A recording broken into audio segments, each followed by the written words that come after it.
Hello and welcome to Eye on Africa here on France 24. I'm Clarisse Fortuné. First, the headlines. A new page in Franco-Ivorian military relations as France hands over the keys to its sole military base in Côte d'Ivoire. French forces had occupied the base for 47 years. Lake Kivu in eastern DR Congo is bustling again with cargo and passenger boats. The lake was quiet for almost a month after M23 rebels captured the port cities of Goma and Bukavu. South Africa is the first African state to lead the G20 top economies, a meeting with foreign ministers amid geopolitical tensions and snubbed by the Americans. A page has turned in Franco-Ivorian military relations as France hands over the keys to its sole military base in Côte d'Ivoire. Located near Abidjan airport, French forces have occupied the base for 47 years. Military relations are to remain strong between the two countries, but under a new form. Julia Guggenheim, Damian Kofi, and Com Kennedy reports. The ceremony began at the unveiling of the entrance arch to the camp, renamed after the first Ivorian General of Staff, Ouattara Thomas Dacoin. The French Guard was then relieved by an Ivorian Guard, and the orange, white and green flag was raised, signs of an evolved military partnership between France and Ivory Coast. The world is changing, and changing fast. It was obvious that our defense relationship had to evolve too, because, let's face it, France is transforming its presence, but France is not disappearing. 2 years of discussions between the Ivory Coast and France have led to a restructure, now more focused on training, intelligence and financing of equipment. The decision to hand over the 43rd Battalion is the fruit of long consultation. This act marks a new stage in the relations of friendship and strategic cooperation between our two nations. 80 of the 1,000 French nationals previously at the camp will remain. We have set up training courses for the Ivorian staff so that they can acquire skills on the equipment we use. These courses were initially performed in France on a smaller group of personnel. Here we can get through a lot of people quickly. About 100 Ivorian soldiers have begun setting up.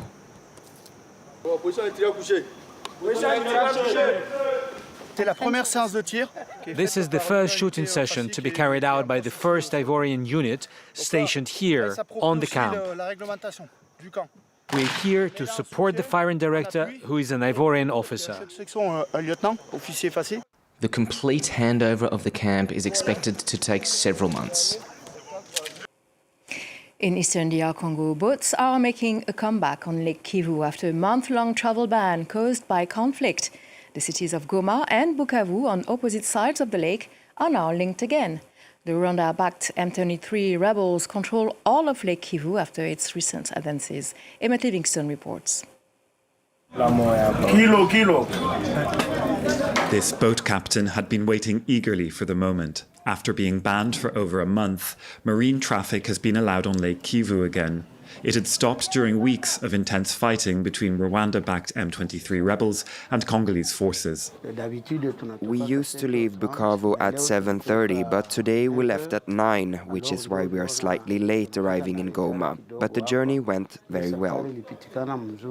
The Emmanuel is one of the most emblematic boats that ply the waters of Lake Kivu. In Goma, on the other side of the lake to Bukavu, the boat docks to cheers from people waiting on the quay. It was the M23 rebel group that decided to resume marine traffic. Since capturing the city of Goma and then Bukavu, the rebels and their Rwandan backers have taken control of the whole of Lake Kivu. Boats sailing again is a relief for Giselle, who had been stranded more than 160 kilometers away from her children. I'm happy I'm finally going to see my family. They stayed in Goma during the fighting and I was stuck here. When I heard that the lake transportation was open, I told myself that I had to be on the first journey to leave Bukavu and go to Goma. Goma and Bukavu, together the two largest cities in eastern Congo, are linked by road, but Lake Kivu remains the safest and fastest route for trade and travel. Bukavu depends almost exclusively on agricultural produce from Goma. That means that during these first crossings, the boat's holds are fully loaded. Goma's motorbike drivers are also happy because they're picking up more work. It's a real pleasure to be back to business as usual. I was able to transport a lot of goods and customers and run a lot of errands from the port to the town. The fact that the boats were no longer sailing was stressing me out, and I was working less. Port of Goma was full of good humour, but behind the smiles, no one has forgotten the deeply unstable security situation. Clashes between the M23 and government forces have been reported south of Bukavu and much further north in North Kivu's Lubero territory. Foreign ministers from the G20 top economies are gathered in South Africa for a two-day meeting amid tensions between members over the Ukraine war and trade disputes. One country not participating is the United States. The country has criticized South Africa's land reforms. President Cyril Ramaphosa said the US decision not to attend the meeting was not a train smash or a boycott.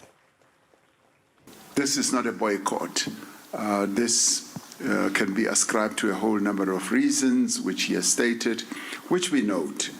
And we have resolved that we will, in the diplomatic process, be able to have those matters discussed, to have those matters dealt with, so that we are able to iron out wrinkles that may have appeared in our relationship. Now, if you have or had a newborn, you might have been at the center of the debate. Breastfeeding or using baby formula. To influence women with their choices, some companies have been using the WHO says, misleading and aggressive marketing of formula milk products in some African countries. Let me give you some figures. 45% of new moms in Nigeria are advised by health workers to use formula products, and nearly half women in Morocco and South Africa intend to feed their children only baby formula. Now, the World Health Organization is set to regulate digital marketing of baby food and to stress the importance of breastfeeding.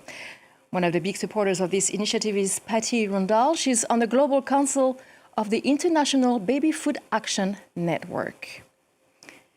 So welcome, hello. Patty. And so first of all, briefly, if you may, tell us a bit more about your organization and what it stands for.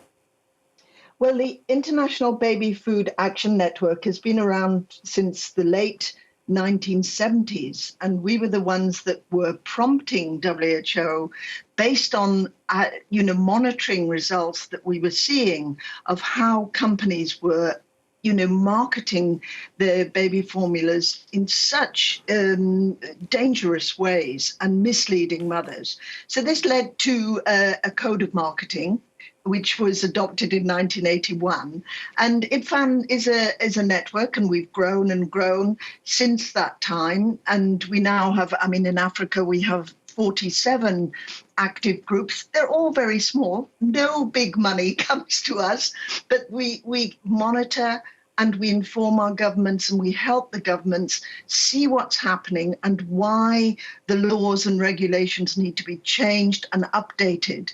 So now we have sort of something like 144 countries that have laws based on this code. Some might think that breastfeeding is a given culturally, especially in African countries. So, but you're saying aggressive ways are being used to turn the trend. Absolutely, absolutely. They've never stopped. A lot of money to be made. This is a multi-billion-dollar industry. WHO has put it 50 billion. Who knows? It keeps growing because they keep expanding the range of the products and trying to use the same infant formula brand that's for newborn babies and then spreading it to older babies and more products and then idealizing those products. And now with the digital marketing, it's brilliant that WHO is taking the stand to advise, governments, when you're bringing in your law and updating your law, make sure you make really specific demands on the social media companies and the social media platforms. Make sure they know how and what they should do to stop this harmful marketing. So Africa has quite a lot of laws, but basically the laws are not tight enough.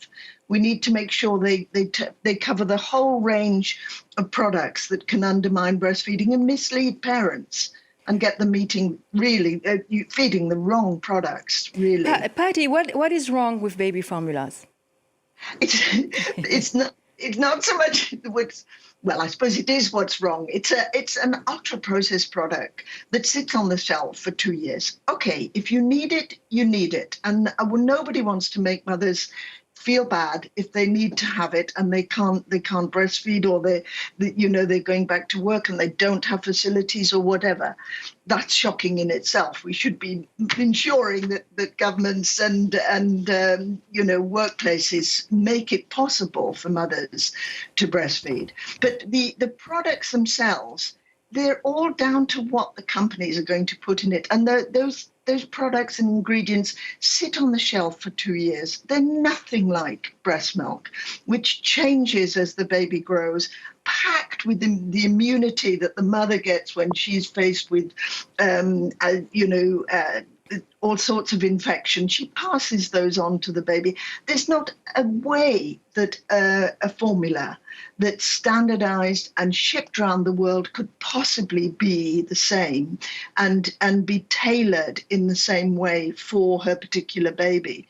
So the companies will try all sorts of methods, and they use idealizing things, saying it's got human milk oligosaccharides or some long name or something. And mothers feel, oh my God, that must be marvelous. It must be better. They've been telling you the baby's going to be more intelligent. It's nonsense, absolute nonsense. Nonsense. So, yes, exactly. And full of sugar. Now we were talking earlier.